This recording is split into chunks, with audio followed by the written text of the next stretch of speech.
Thanks for tuning into the Hidden Tracks podcast. You can find us wherever you find podcasts or listen to music. When you have an opportunity, please give us a 5-star review, write a little note, tell us how we're doing. We really appreciate it. It helps us keep this thing going. If you want to reach out to us, you can find us at Facebook at Hidden Tracks.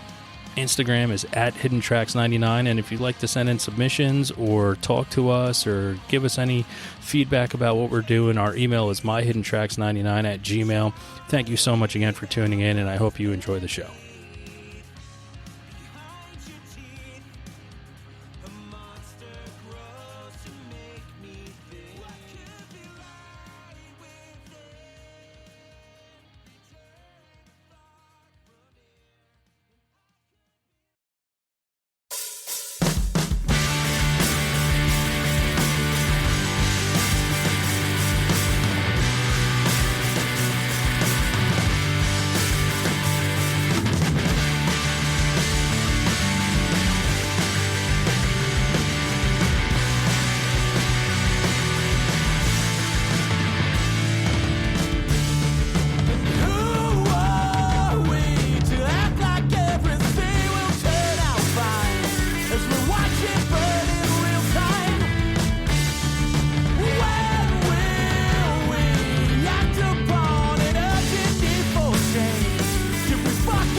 What's up, everybody? I got Wes Allen here from the awesome band Resignation. Welcome to the show, Wes. How you doing, man? Good, man. Thank you for having me. It's a pleasure. Well, I gotta say, what happened to me when I first put on your album was an absolute pleasure. It brought me to the first time I heard Texas is the Reason and was stopped in my tracks. Oh, geez. Fuck.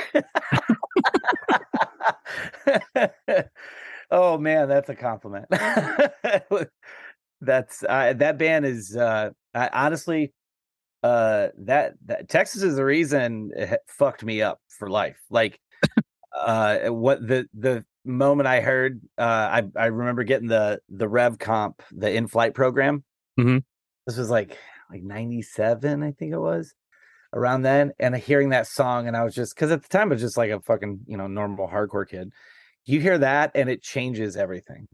So like ever since then it was like what can I do to show reverence to Texas is the Reason. So that's the nicest compliment you can give us. Thank you. Well, listen, it's a fact. As soon as like it opens with the title track "Apologies Necessary," I mean, it felt like I was back in the '90s in my car, picking up a CD, throwing it in, and being like, "What the fuck?" That's such a huge part of our sound, is that late 90s, early 2000s Rev run. Like that's impacted that had such a profound effect on me, and it permeates through our band as well. Like Texas, Game Face, Sensefield, Elliott, Garrison, By a Thread, all that stuff, man. It's all crucial. You can just keep listing my favorites if you want. Well, I mean, I feel like it couldn't be any more obvious of how big of like Rev marks we are that we had Jeff Caudill do the artwork for the album. Yeah. And I mean, you fall into that category of that I've created, especially with bands doing that throwback where I hate when people call something nostalgic and I just transformed it to nostalgic.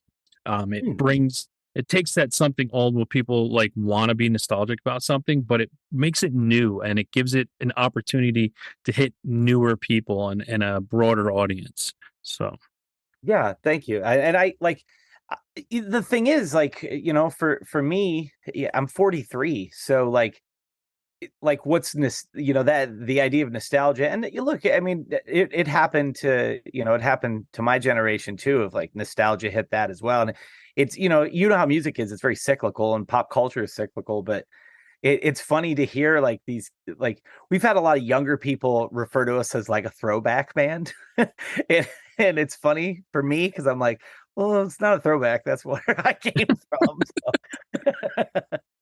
it is what I play. I mean, I'm in that category too. I mean, I'm in my mid 40s, so it's but it's one of those things where I have a hard time too trying to talk to people about something because what I always have tried to say is, but it's always hard to find, is that the music never went away. That's why when something like someone calls a throwback or a nostalgic band, it's not that ever went away. It was just it became harder to find, and people were still creating that music. It just wasn't at the forefront of your mind at that time because you were on the different things. Yeah, absolutely. And with that specific sound too, that was leaning more toward, because I mean, you watched it, you and I are around the same age, so you watched all of those sub genres splinter off, and it it's funny to think about, like, those words like emo, or post hardcore or indie, and it's all in there. It's all punk rock and it's all hardcore, and it's all, that's where all the roots are from. And when the same things that I love Quicksand in the same way that I love Joy Division, in the same way that I love Embrace, in the same way that I love Praise. Like, these are bands whose their passion and the music they make is connected to something that speaks to me. And I think at the end of the day, like, that's the alluring thing of punk and hardcore is at at its core, it's meant to connect with people. I think scenes and labels, hell, fucking, right, I mean, you and I are of a generation where you had loyalties to record labels because you saw that logo on the back of that record, you're like, well, fuck, this is gonna be good. Like, Yeah, that was a big thing, and I miss that too sometimes. Is just knowing. I mean, because record labels become vast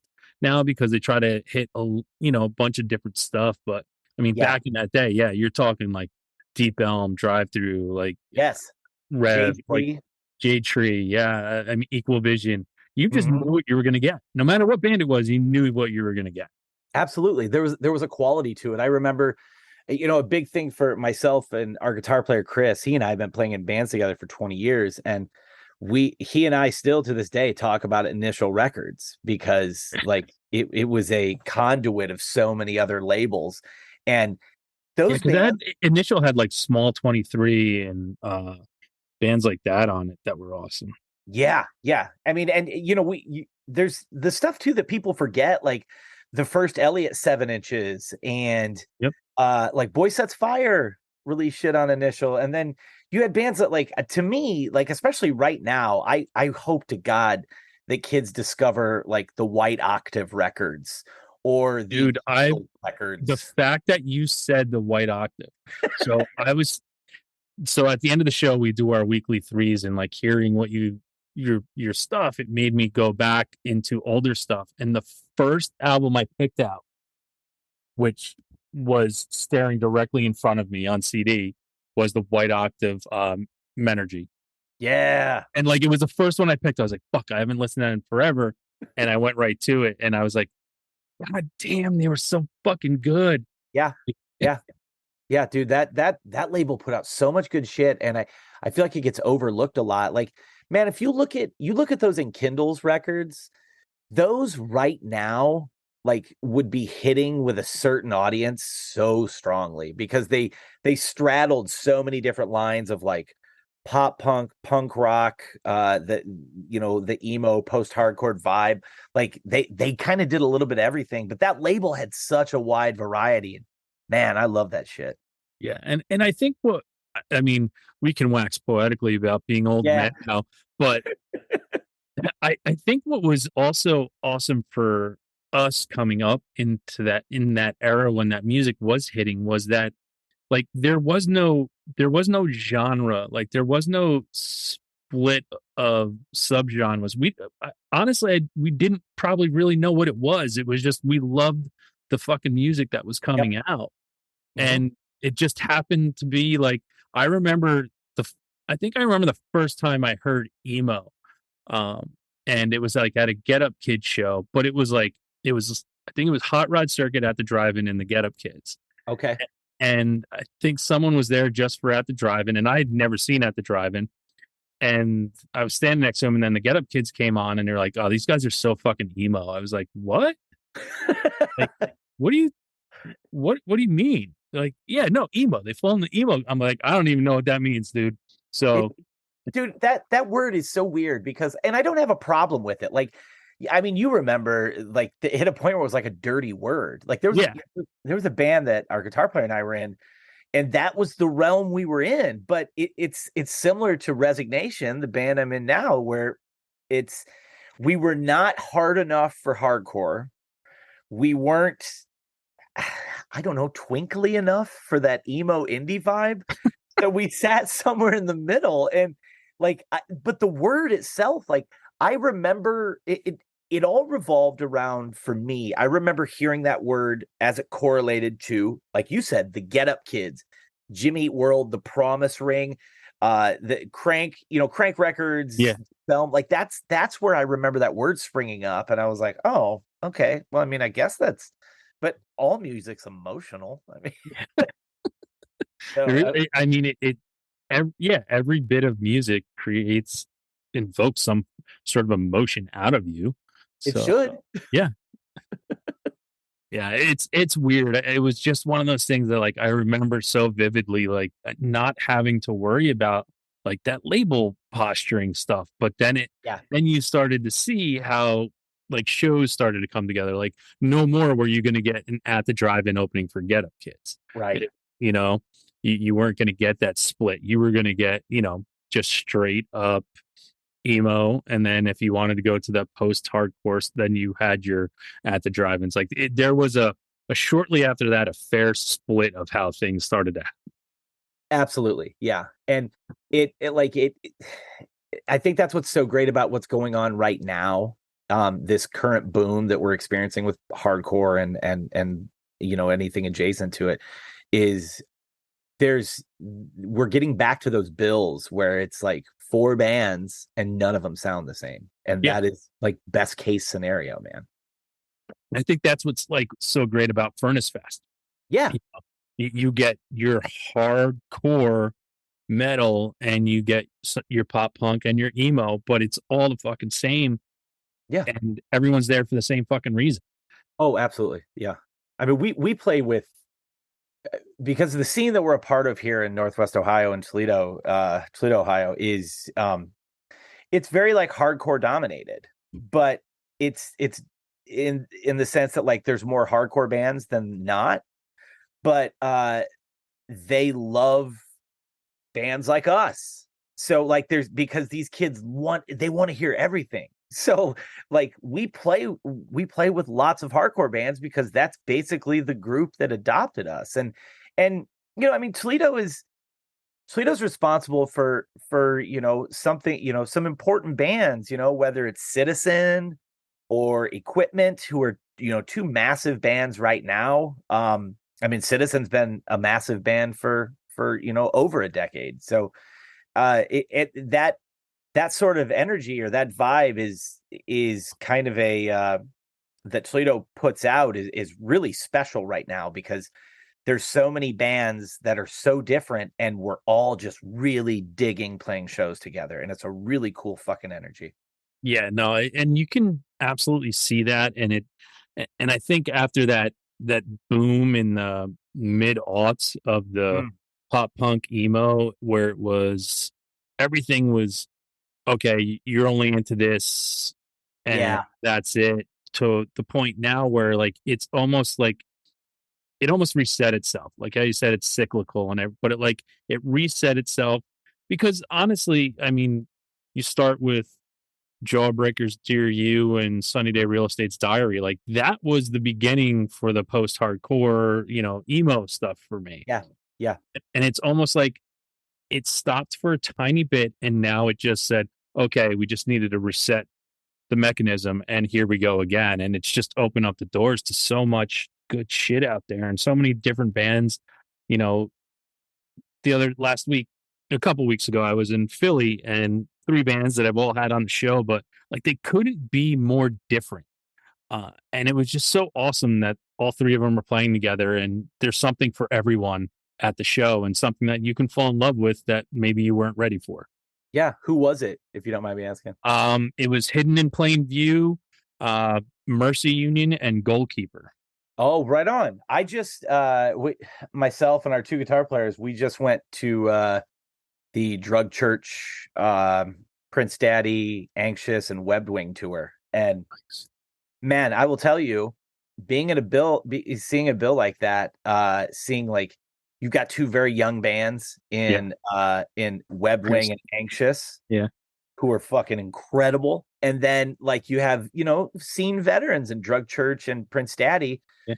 But man, like the melding of age groups and just like the good energy that was there, like the difference in the sounds, it all comes together. It's a really fucking exciting time to be playing music and to be a fan of this sort of music. Yeah. And I, again, to wax poetically, just going back to the bills that I saw of bands that necessarily weren't of the same ilk, and how it Yes. just all worked perfectly, like, and to think that, that went away for a little while, or maybe it was just harder to find. But now that it's back, like it's hard for me to live my daily life and do what I do for a day job when it comes down to always wanting to go to a fucking show. Oh man. Yes. We've got some shows in the Midwest. We're going to be out for a few days. And while we're out of the area, No Pressure is coming through with Koyo and Fleshwater. And we were like, what the fuck, man? Because it's one we all would have gone to. And so like when we're going to be in Chicago, like they're in Chicago, like the night before we are, we're just like, fuck, man, what is it's good. It's a good problem to have. There's so much shit out there, man. No, it's awesome. And, let's get a little bit into Resignation, because we're going to talk a lot more, just you and I, about and wax poetically about being old men in the scene. So Resignation, how did, you said you've been playing in bands with your guitars for 20 years, but how did this thing come together for you guys?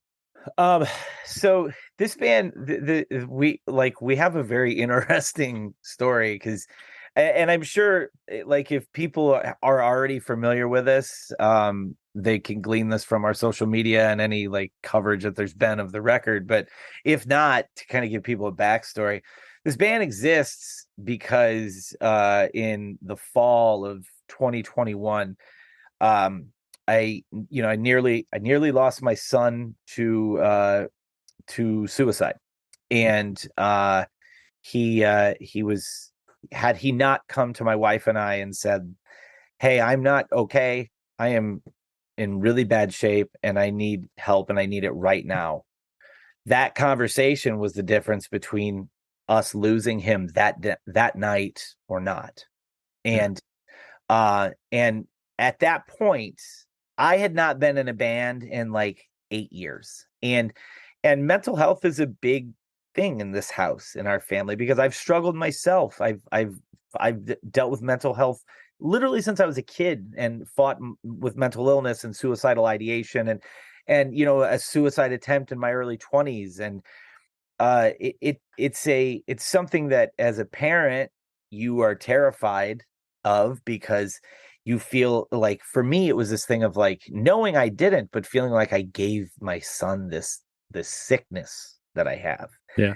And the reality is, we know is that's not how mental health works. It's that we don't get to choose when it fucking rears its ugly head and starts to pick apart at our life. And he spent 10 days in a crisis unit, and through that process, my wife and I were going through the ups and downs and the ebb and flow of 1.5 million emotions that come with these feelings. And after he was released from the hospital, and we were trying to like adjust to what our new version of life would be and how we would conduct things and how our home would operate, I was trying to, I was like, what do I do with this? Like, I have this thing inside of me, and how do I feel like I need to do something.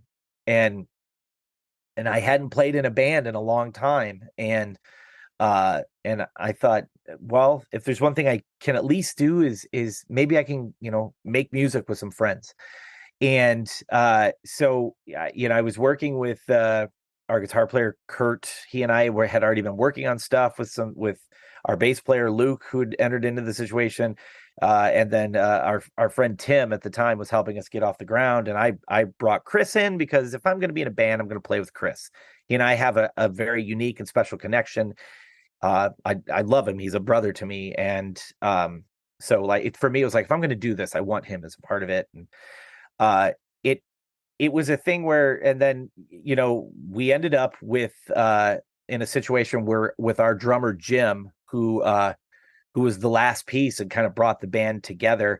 He is in he is in the band Hate Files. He's also a member of the band Oscar Bait and the band Cobra Pit. And he was kind of the last piece, and he got behind the kit, and we were like, okay, yeah, this is what we're supposed to do. But then it was a situation of like, this band exists because none of us are so dumb as to think like I hope people don't think with like grandiose visions of like, I'm going to be a rock star or anything like that.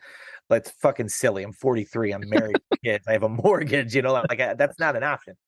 But if I'm going to do this, and I'm going to invest my time and my energy and my heart into this, what is something we can all agree on? Well, as a band, we knew like we can address mental health and mental illness and suicide prevention, and open these discussions up and talk openly and talk candidly about these things, because it's not political. It doesn't have an agenda. It doesn't have a political agenda. It's something that affects everyone. And anyone that hears this either is affected by mental health issues or mental illness, or they are directly affected by, or they're someone directly next to them is affected by it. And we wanted to open those conversations up as a band and be candid and put our money where our mouth is, so to speak, and say, hey, we're going to keep our DMs open. If you need to talk, we will talk to you, but we will also point you in the right direction for the correct resources. And that's the sole purpose of Resignation, is to address these things and talk about them openly and help people either build a community around them or find them the community that will help them. And I've gotten so much from punk and hardcore, and a lot of it has to do with community and the feeling like you're not alone. And we wanted to be a part of that in whatever way or size or scope we could be. And fortunately for us, Friend Club Records liked that and wanted to work with us. And then they're the ones that also connected us with the organization Hope for the Day, who we are also working with. And we travel in tow with lots of literature and resources that are meant to help people after a show. We often say it's okay to not be okay, but it is not okay to ignore that. And it is important to follow that up with getting the proper help. And we try to use this band to point people in those right directions. Yeah, and it's good on you and what the guys do and promoting mental health is such a, I mean, for so long at the age that we're in when we were kids. I mean, it was a stigmata, right? Like it Yes. was, Yeah. there was certain things that happened to certain people that you don't necessarily know, and because it wasn't ever talked about, or people were just, because our parents didn't talk about it, right? No. It was forbade that anything ever be wrong. It was, pull up your bootstraps and keep going Mm. forward.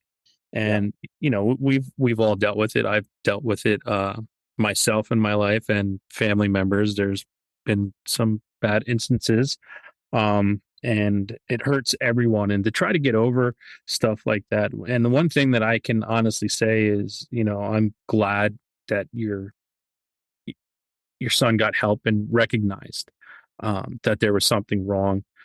And I think the hardest part for people nowadays is to recognize uh, and not have that split second decision. Yeah. So, as a parent, you had to have done something correct prior to something catastrophic happening for your son to know that he wasn't okay.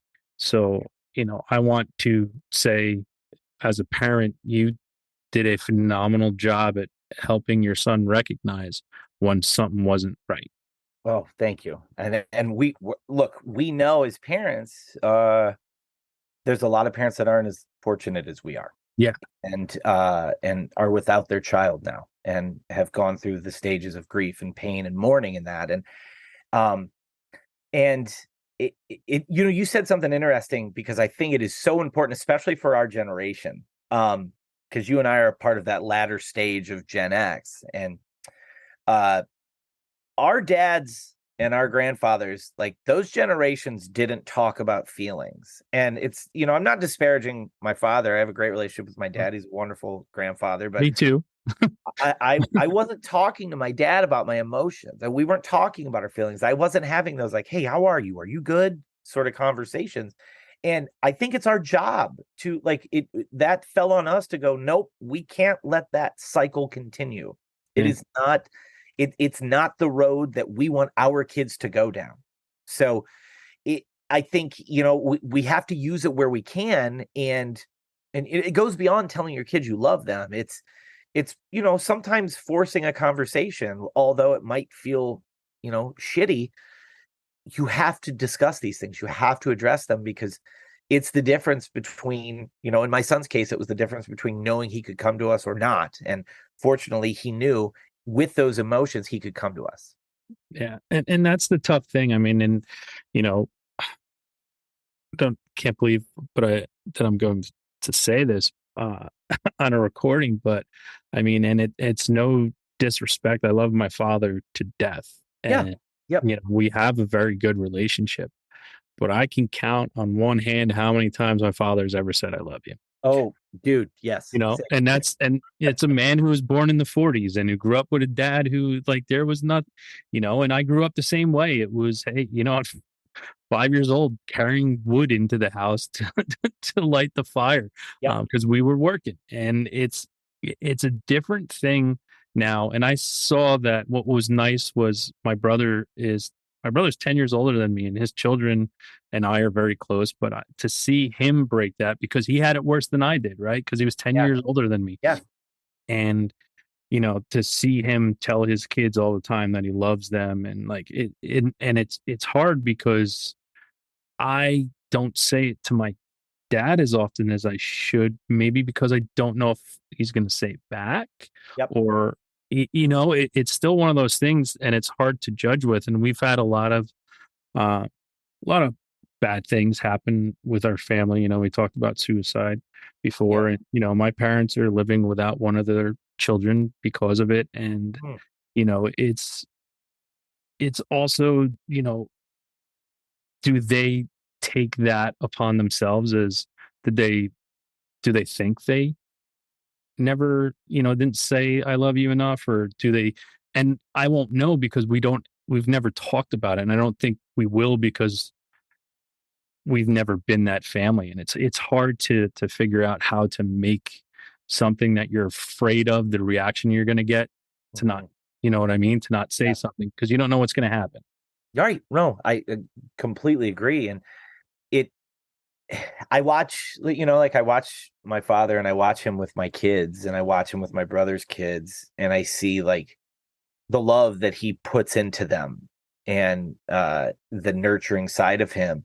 And I look at that and go, we didn't do that, but you're doing it now. And that's all that fucking matters to me. Like for my brother and I, it's like the times that we weren't saying I love you to our father and him saying it back or vice versa, we are seeing that now with our children. And that's that's all I could ask for. That for me is like, that's him telling me he loves me too, is the way he's engaging my kids. And I like, I mean, you and I are of a generation where our dads they were raised by hardened men. Yeah. And while they grew up in some cultural booms, they also were hardened men. Yeah. And that's the thing too. Like you try to look back, and I try to see life out of my father's eyes, and it's hard at times. He grew up with a father who was World War II and the Korean War, and my father was in Vietnam, and I was in Kuwait, and so it's like there are some parallels there, but at the same time, we all experience different lives growing up. Absolutely. I mean, like one thing I did get from him is my love of music. My parents love music, and we do too. And I grew up around Neil Young records and Deep Purple records and the Beatles and the Who and those were natural progressions, in my opinion, into the things that became my own generation. Well, it was better than me, man. I had to listen to my dad listening to Gordon Lightfoot. So. The Wreck of the Edmund Fitzgerald. Yep. He loved Gordon Lightfoot, but he did give me Seeger too. So, well, see, there you go, man. Yeah. That for us here in this part of the country, Seeger is like Springsteen, man. Yeah. Unfortunately, I'm in New Jersey, and Springsteen is Springsteen. Springsteen is Springsteen for you.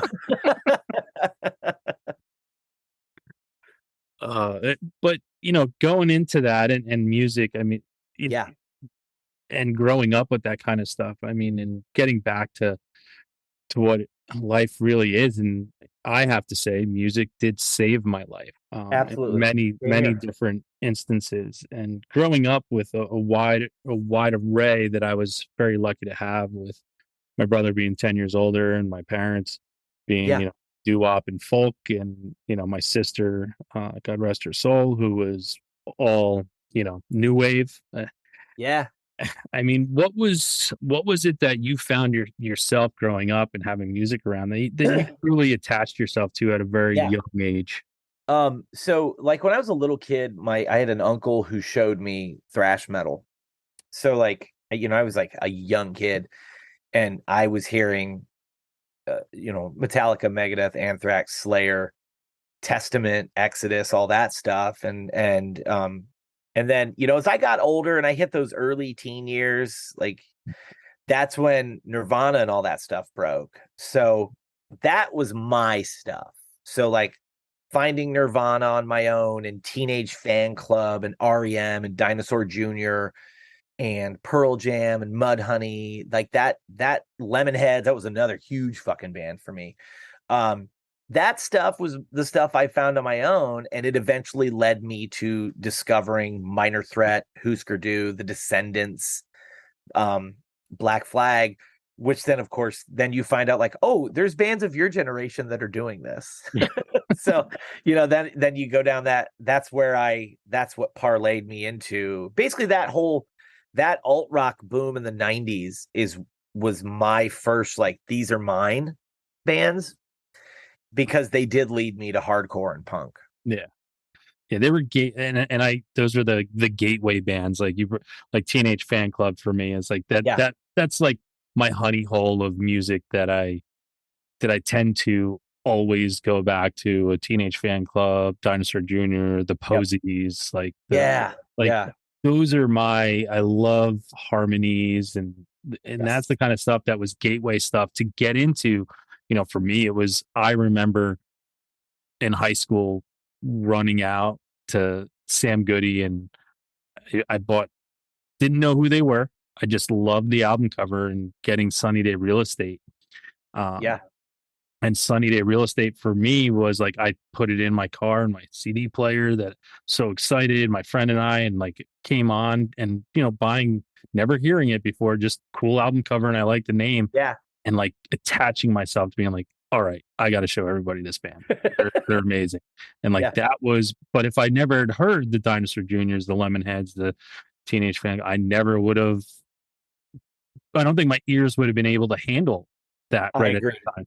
I agree. I agree completely. Bob Mold, anything Bob Mold related is very crucial to me. And I feel like Hüsker Dü and Sugar are why I took to Samiam and Texas is the Reason and Game Face and Sensefield.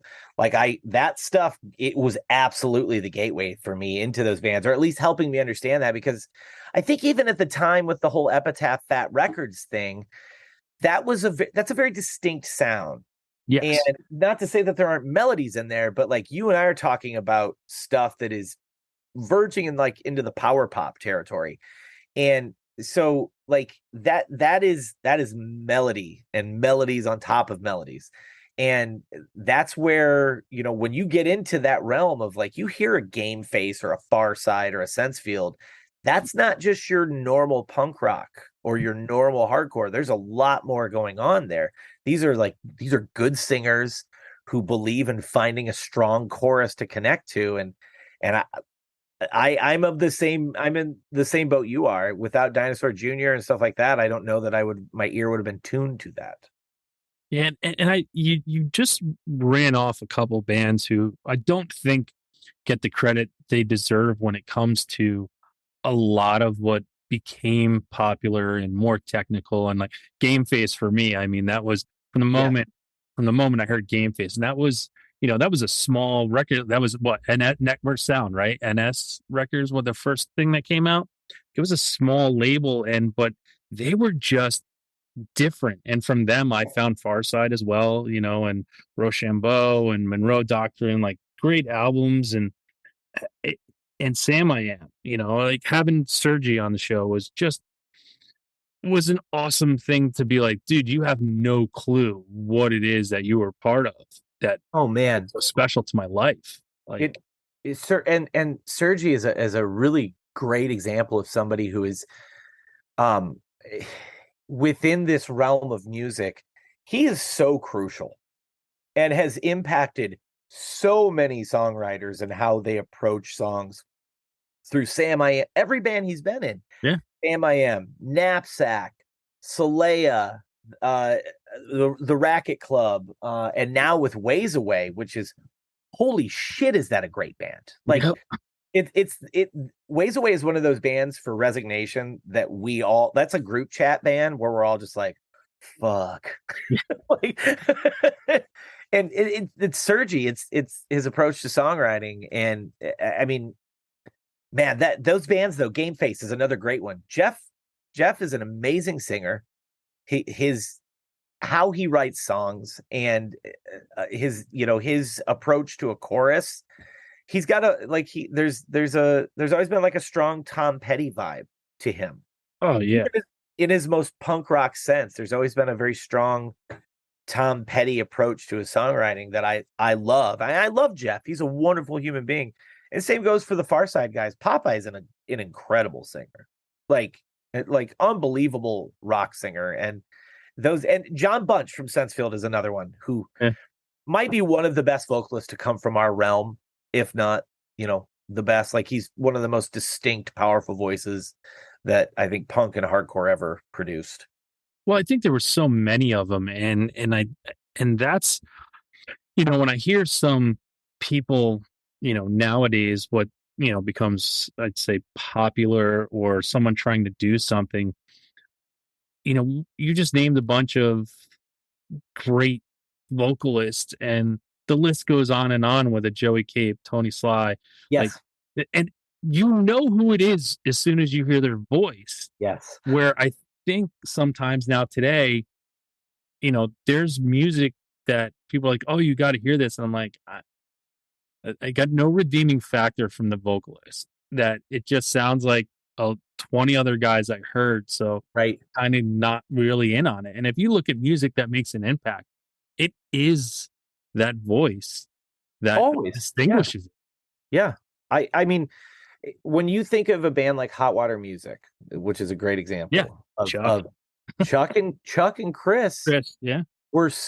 their voices are so distinct that it literally created an entire generation of bands that were like Hot Water disciples. And what's funny is Hot Water will tell you they were like Leatherface and Avail disciples. Like, but it comes down to these dynamic voices. And I do think, like, right now we're seeing like some really cool new bands that are like, they have something. There's something going on with a band like Narrowhead. Oh, so awesome. Yeah. Or Soul Blind or Webbed Wing. Teenage Wrist. I saw them live last summer. And they're one of those bands that you see that and you go, oh, that's the future of rock music. Yeah. I saw them in, I want to say 2018 or Okay. 2019. They opened for Nothing. And it was my same thing. I saw them perform and I was like, oh, yes, the future's bright. Absolutely. And I don't know if you are a fan or not, but there's a band from Canada called Soft Cult. They're twin sisters, and they have built their own infrastructure, and they do this like kind of a shoegazy dream pop, but there's a 90s vibe to it, and they stand for something. And they have these songs that are so good and so infectious, and they layer that in with having a very strong message coming from a female perspective. And that's where the same thing as, you know, as a Teenage Wrist or a Narrowhead, where you see these bands and you're like, fuck, man, future's fine. We're good. These kids got it. Yeah. I don't have to worry about. Right. I love it. My kid goes to, you know, I mean, he gets to go see all these bands that he loves, you know, like the Narrowheads and the Turnstiles of the world. And like, I look at him like, you get to go, like, he's going to go see a gang called Speed from, I think it's Australia. And I look at that, I'm like, I'm so excited that you get to go see this shit, man. Like, you're seeing them when they're happening. And that's the shit that's important. Yeah, and that's, you know, some of my favorite things for me is I go to so many shows and I keep a tally of every band I see, because I'm the old guy now who made the mistakes very young of not always being there for the opener and all that kind of stuff. So now I make sure when doors are open, I find the spot where I can rest and relax and see and enjoy all the music that's about to happen. And it is awesome watching bands, you know, seeing Turnstile when they were a band for a year and where they are now. It's like, fuck, I still get to be a part of that. Like, amazing. It's awesome. Regardless of people's opinions on that band, and I think it's weird when people are like, fuck them. Like, really? Like, because they put the work in, and they're a wholly unique band. Like, who was doing that? Nobody was doing this. And these guys evolved this sound and they challenged the listener. And that's what we're about. We're about evolving. We want to challenge a listener. You want to put out something good, but you want them to be engaged in it. And fuck, man, if you can't hear a band like Turnstile and feel something provoked, like, you know, maybe this isn't the world for you. Maybe this isn't the music you are truly connecting with. And if that's the case, get out of the way. Let the young people run the show, man. Yeah. And I think that's also the problem of, you know, Turnstile, you know, they started experimenting and making changes, and people, they started revolting and shitting against them when they got, you know, bigger and started changing things. And you know, I always argue with people. I'm like, what you fell in love with them for, it's still there for you to go and listen to. Yes. So if you don't want to join the ride, get off the bus. Amen, man. Absolutely, dude. This is Turnstile rejuvenated hardcore. I don't know if people want to come to terms with that or not. And if you're the type to dig your heels in and not want to, that's fine. Like, I'm not disparaging a band like Knocked Loose or Terror, who are these stalwarts that have carried the torch. Turnstile pumped new blood into hardcore. Fact. And That's a fact. And as a result, there's this spill off where there's all this new exciting shit that's coming in the wake of it. And they're taking these bands on the road with them. This is how the scene, this is how it evolves. This is how we grow. This is how we impact communities. When one of us gets big, we go back and we take some homies with us and go, listen to these guys. Who else is taking fucking Truth Cult out on the road, or Gang Called Speed? Nobody. Turnstile's doing that, man. And that's the shit that's important. This is why we love this shit. And I think I feel like our generation is doing a good job of not being like the old shitty punks at the show. No, I think honestly, and I don't want to, pat myself on the back, but I am so open to the news, like all the new stuff. And if you run down the list of who's been on the show, it's young and up and comers. And, us old fogies, we get in here once in a while because, we still got to pretend that we're young, but we have to realize, our mortality is in front of us. But at the same time, it's like, I want these kids to become the bands that I fell in love with and became, somewhat big, and like, because they deserve it, because they are putting in the work, and I want to help them do that, because they are touring, they're writing songs, they're doing everything they can. They're not, trying to manufacture something, in the bedroom with, Pro Tools or something. They're like, no, we're a band. We're out there chasing that dream. And I'm like, fuck yeah, that's awesome to see that. And I think it's up to us to promote that as an older generation still going to shows. And I take the time to go up to a kid who's 22 years old. I could be his father and be like, you got it. Don't stop. You got it. Agree completely. I talked to the singer for Anxious, and we were having a conversation, and I told him, I said, you guys cut through the cynicism, and it is impossible to be an old curmudgeonly cynic when you hear a band like Anxious, who good and goddamn well they get it and they're doing it right, and whatever right is, but like you see them live, you're like, no, these kids fucking get it. Like this is it. This is what this music is about, and they can cut through that. And that's, Turnstile, the same thing. We need young bands that cut through to that, and more importantly, like it takes guys that are older to be able to like to provide spaces where it's like, hey, well, let me use some of the resources I've pooled over the years to help foster these relationships and help grow these communities. Like, shit, man. I mean, this band Resignation for me is also a platform because my son started writing and recording his own music. And for me, it's like, hey, I'll do this and hopefully plug you into some places where you can start getting shows and do your thing, because you're young and you should be. And you're the future. Yes. You're what's needed.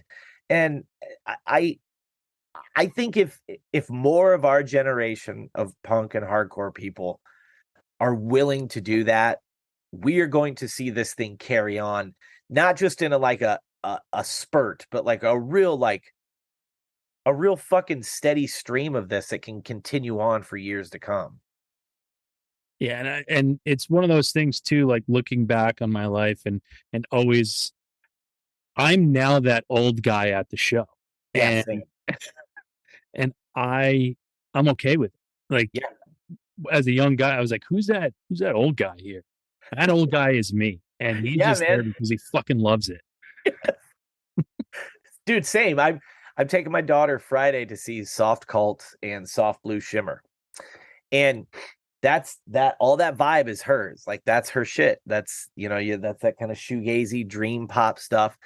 And I will be probably one of the oldest people there by a significant margin. I'm so fucking stoked to see these bands. Like, I love seeing these young bands starting to crack through, and you see them, like, every time you see them, they're a little better and the energy's a little different and there's a little more urgency.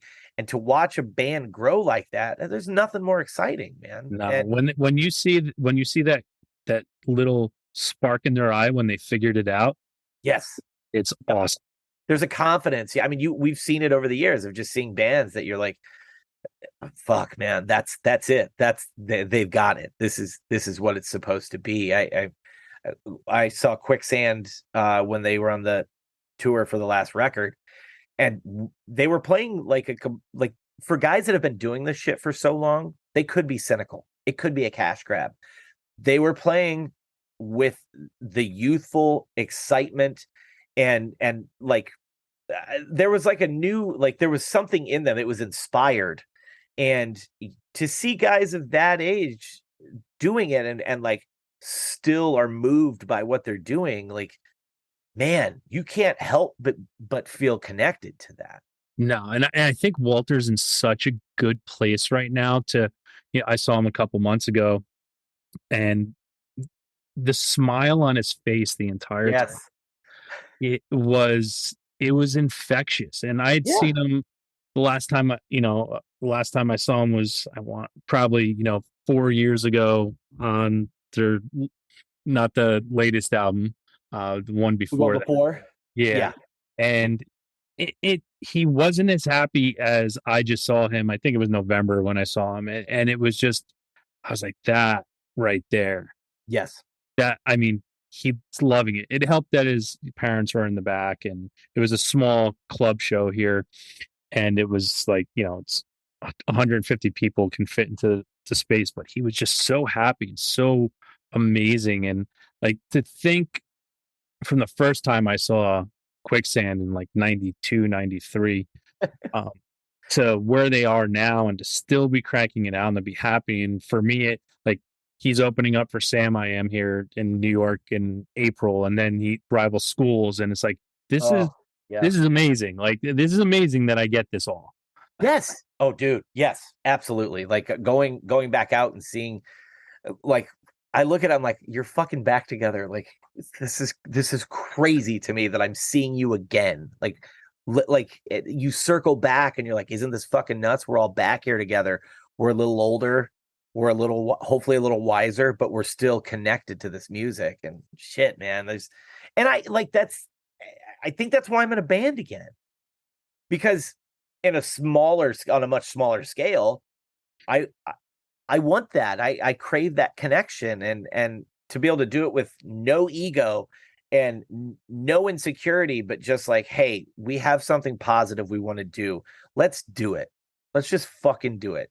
And it stems from that. It's from a band like Be Well, and seeing Brian McTernan after all those years come back to this and be so impactful and so honest. And that's, you can't help but be inspired and want to do it again and keep that feeling going. And it's honestly, like, that's what drives all 5 of the people in Resignation, is like, that's a beautiful feeling and a beautiful thing to be a part of, and we want to do it.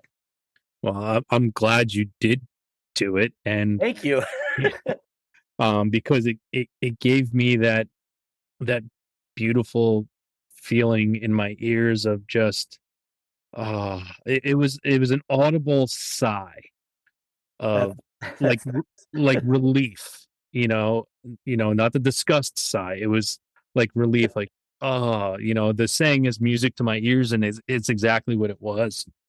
And hearing what you guys put out, and speaking to that, if off of the music you've dropped, if someone never heard your band or heard a song, what song of yours that you've currently released would you play for them that would best describe what you're trying to get across? It's I would have to say, probably off of the EP, I would probably lean towards Eddie Kingston. Boom! All right, so what I have written down here, because that's what I would play for people. That's that one off the record is definitely the one that I would steer people towards. And we did a 2-song demo before the record came out, and the second track off of that, You Never Told Me, that one too. But like, I think Eddie Kingston has been the one that people definitely connected to that one, in terms of, the lyrics and the sound. And we get this a lot, and it's the best compliment anyone can give us is like the song it reminds them of something, and that's a compliment. Like if it creates a good memory, or it harkens back to a good memory for you, I'm so fucking glad we can do that for somebody. No, and it truly is, and I love when I connect with what I write down, and I pick the same song. Usually I'm way fucking off when it comes to things like that. I usually pick the artist's favorite. They're like, yeah, I didn't think anyone would ever like that song, but it's just there because it meant that much to me. I'm like, well, I'm that loser who found it, but you and I hit on the same one, so I'm happy about that. Good. I'm glad to hear that. I mean, shit, dude. Well, you've also had guys on the show. You've had Michael Monroe on here, right? Yeah. Like, I wouldn't even know where he'd begin to choose which song. I mean, you're talking decades and decades and decades of music. Like, I can't even fathom that dude picking one. Holy yeah, shit. and it's what's funny is too when people like look at this show and the name is Hidden Tracks, and yeah, you may know someone, but that's because you know him. And someone had said to me like, Michael Monroe, dude. I'm like, if you have an opportunity to interview the guy who essentially created hair metal and gets no credit for it, and you don't even know his band name, yes, he's on the fucking show, motherfucker. Like, absolutely, I wish I could have spent more time with him. And it was just, dude, I'm best friends with fucking Slash, for crying out loud. Exactly, dude. Come on. If you look at all of the Swedish music too, that like every band from the Hives to the Helicopters, they will all tell you like, well, Hanoi rocks. If it weren't for them, ain't none of us gonna be around. Yeah. And that's what I was happy to watch, a guy like Michael Monroe have like this second life with his music being played in Peacekeeper and having the dirt come out, even though, but the names mentioned and younger kids are watching this movie and they're going to look into it. I'm like, I think that's awesome. Yeah, absolutely. It is, man. No, I thought it was so cool that you had him on your show. I was like, fuck yeah, dude. Michael Monroe. That's amazing. I was very happy about it. So. I don't blame you. Now, when it comes to what you guys have already put out and you're going to play some shows and stuff, I mean, being as where you are in life and children who are getting into this stuff, what do you see? What's your feeling on the continuation and your next steps for Resignation? Yeah, I think we're a band that functions in a realm of reality where we're kind of just enjoying the moment, and we have lots of cool things that are going to be happening over the course of the rest of the year. We've got some split releases coming out with some fucking awesome bands, and we're playing some shows in some cool areas. The Midwest is kind of what we're tackling, so because it's easiest for us. So hitting St. Louis, Chicago, Detroit, Pittsburgh, places like that, like it's doable. But we live in reality because we're not. We want that. We're more than anything about our message and about being authentic. So looking at the future of the band, we'll keep writing songs and recording them and playing shows until people don't want us to, but we don't ever want to take away from the special feeling of creating something good and hopefully it making a positive impact. And if it stops to do that for us, then we're not going to do it, because then it becomes disingenuous. So it's a day to, we just move day by day. I can say it on here. We're going back in the studio this weekend to knock out some stuff. So for a split that's coming out, and we're excited about these songs. We're forever writing. We're getting into new markets and trying new things and really enjoying ourselves doing it. Well, our tagline in our emails is "You keep creating, we'll keep listening until it's no longer any good." So. Yeah, man. Yeah, and we've seen it happen to bands. So, oh boy, have I! But I mean, it's awesome what you're doing. I love the message. I'm glad that I'm here to give you a platform to spread that message even more, because it's important. Not only the music that you're creating that's important to get out into the world, but the message itself is pretty fucking righteous, and you deserve a pat on the back, and you Thank you, deserve man. good things to happen. Because you're putting yourself out there and you're trying to make a difference, which is all we can ask for, at this point in our lives of doing what we do and trying to, cultivate the up and comers and telling everybody that, it may not be okay right now, but it'll be okay soon. Yes. There is a place, and even at your lowest, even when you feel you're most alone, there is always somebody there that will reach down and pull you out of that hole. And it's just knowing that you have to be willing to say, like, hey, I'm not good right now and I need help walking this next stretch of road. And that's, man, I mean, punk and hardcore has given me all of that. Hot water music saved my life. And if I can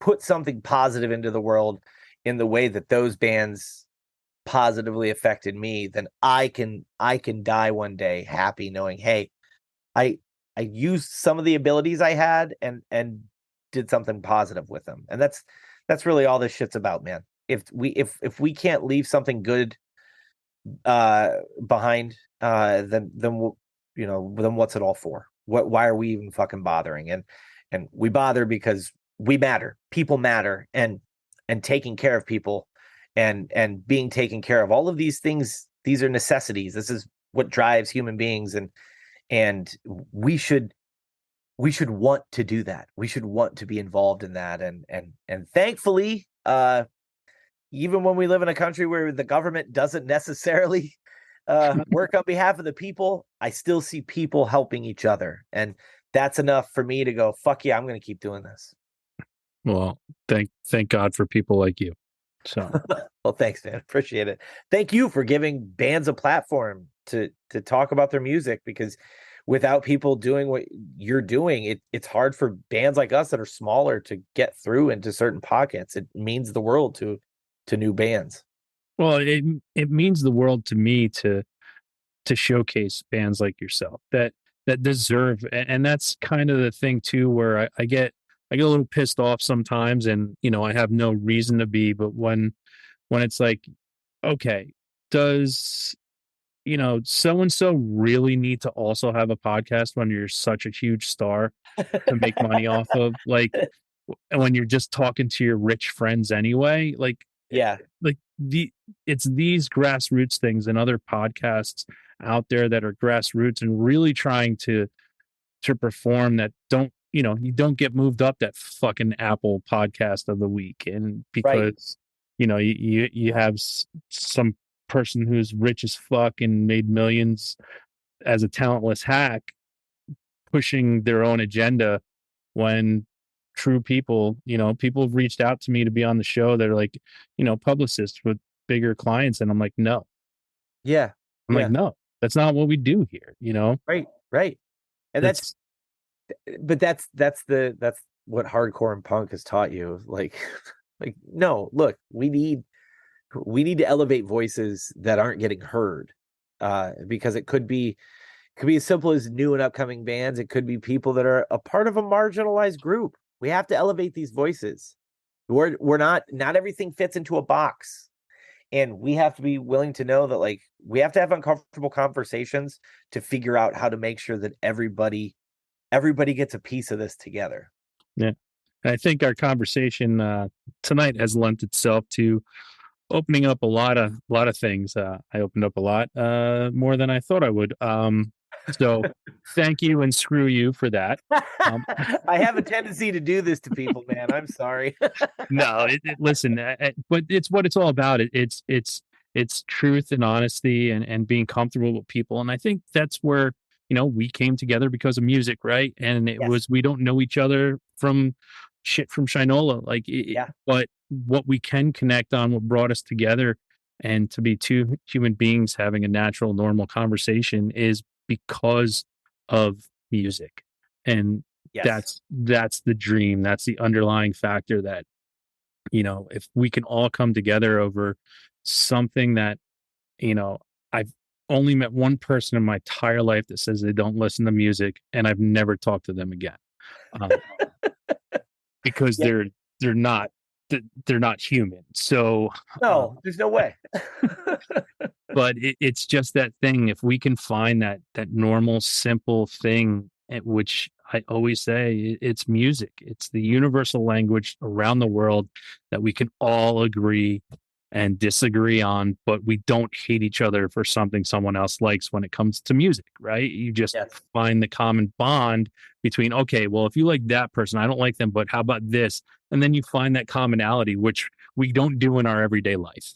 No, we do not. Not even close. But music, you're right. Music is one where you can kind of volley stuff back and forth, and you'll find an artist that you both love. Yeah, no, listen, I had Tiffany. Like, I think we're alone now. Tiffany, our crush when we were growing up in the 80s and 90s.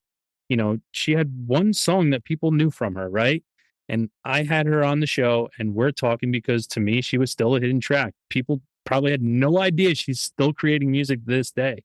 Yeah, man. And we're talking about music we like, and she mentions Rival Sons, and I was like, fuck yeah. Like, rock and roll. Like, I'm like, I think they're one of the greatest American rock bands in the world that a lot of people don't know about. And like, Yes. we hit it off on that. Yeah, I like that. And I saw her making the rounds, and I was like, fuck yeah. Dude, it's amazing. You don't have to listen to the episode. Just go to the end of the episode where I play her song. Her song that, like, my God, what a kick-ass fucking track. She sounds like fucking Stevie Nicks. Like, it's no shit. It was so good. And I was like, when I heard that song, that's when I agreed to have her on. So, oh, I love that, dude. That's so fucking cool, man. Yeah. But we're old men. It's getting later at night. Families to take care of. Before we move on to our last segment, I'd love you to just tell everybody how to find what it is you're doing, how to follow you guys, how to get your music, all that good shit. Yeah. We are. You can find us. You can find us streaming everywhere. So if you use Spotify, look up Resignation.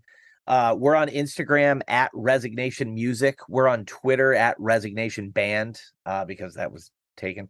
Find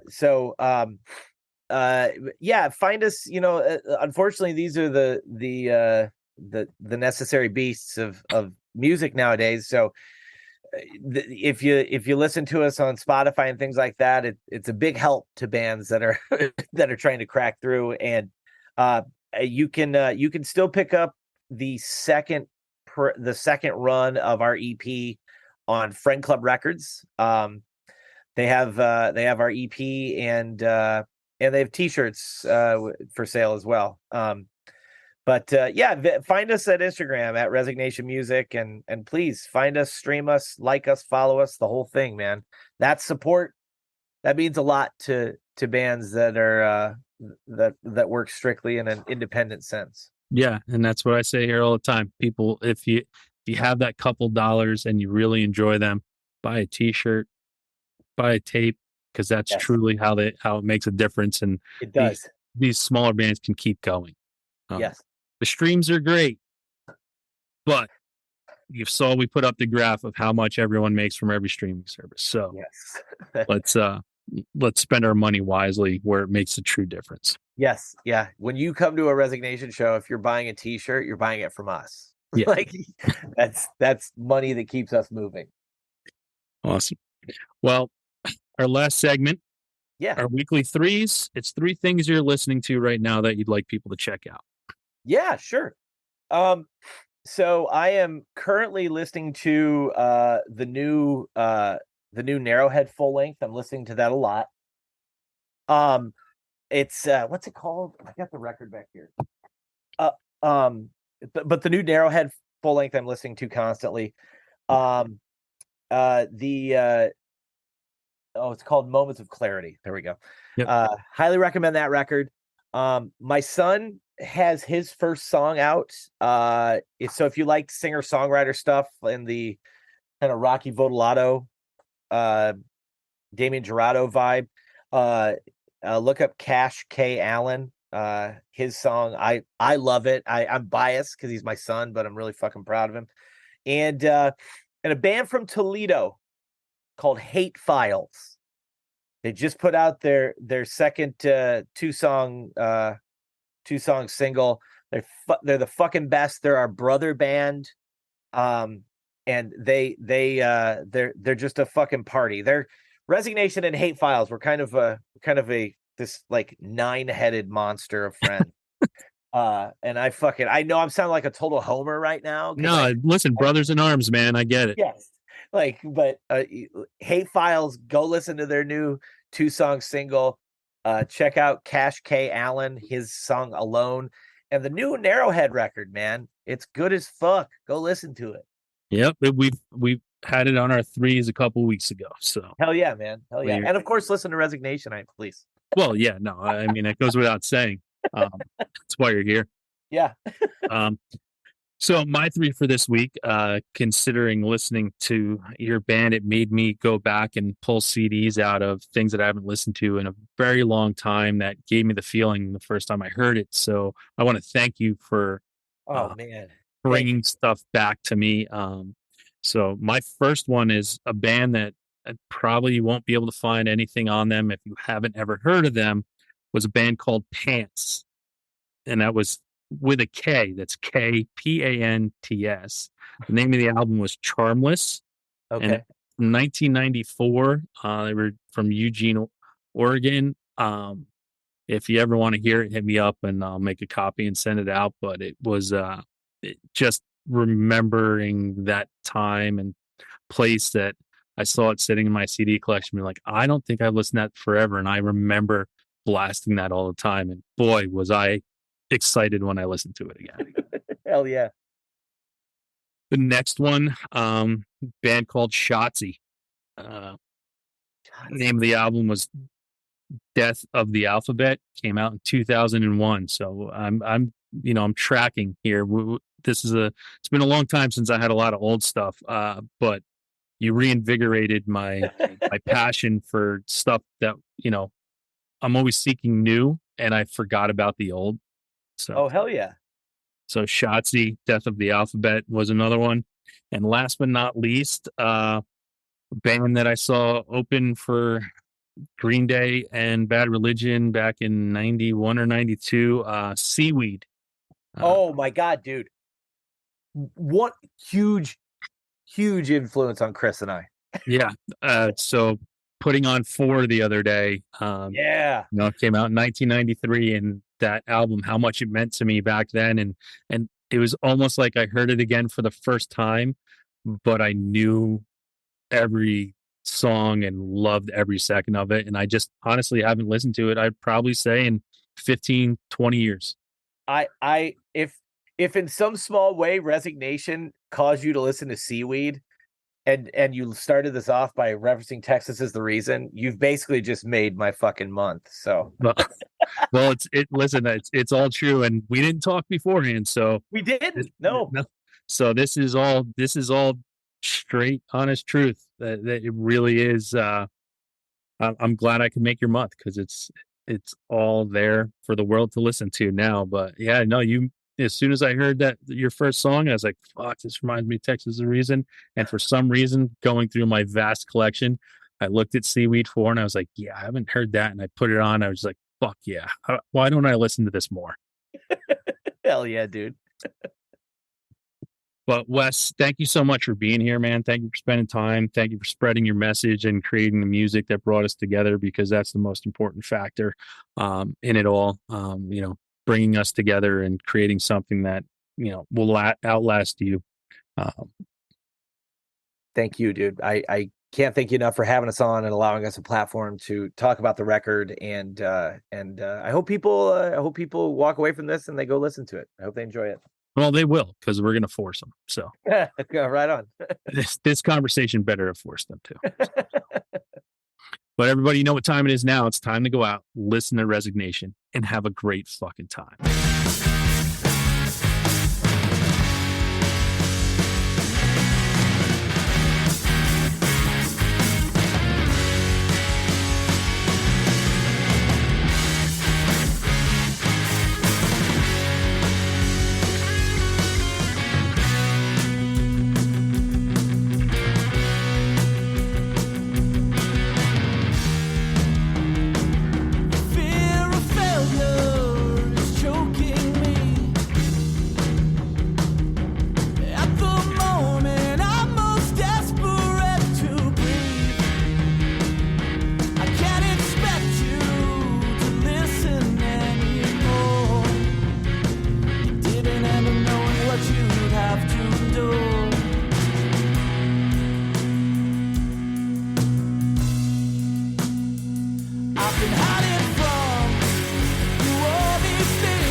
I never wanted to be sick.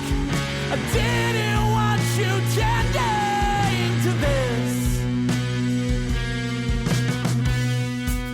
But if I'm not okay, will you be? I've been hiding since I was just a kid. But I knew it would catch back up in our wasted. We won't have to run. Can't change. We won't have to run.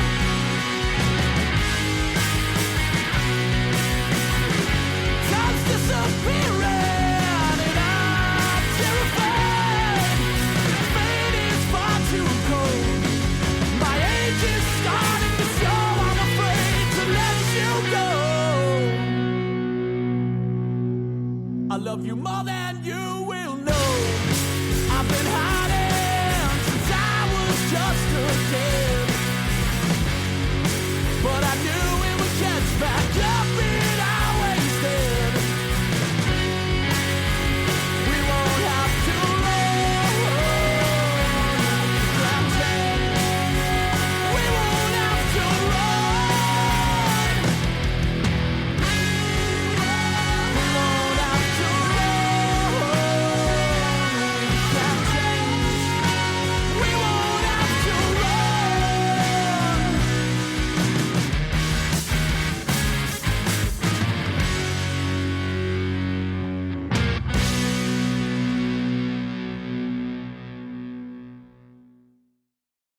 Thanks again for tuning into the Hidden Tracks podcast. We hope you enjoyed this week's show. Don't forget to follow us on Instagram at HiddenTracks99. Also, send all your submissions myhiddentracks99@gmail.com. Tune in next week. You may find your new favorite band. And don't forget to go out and have a great fucking time.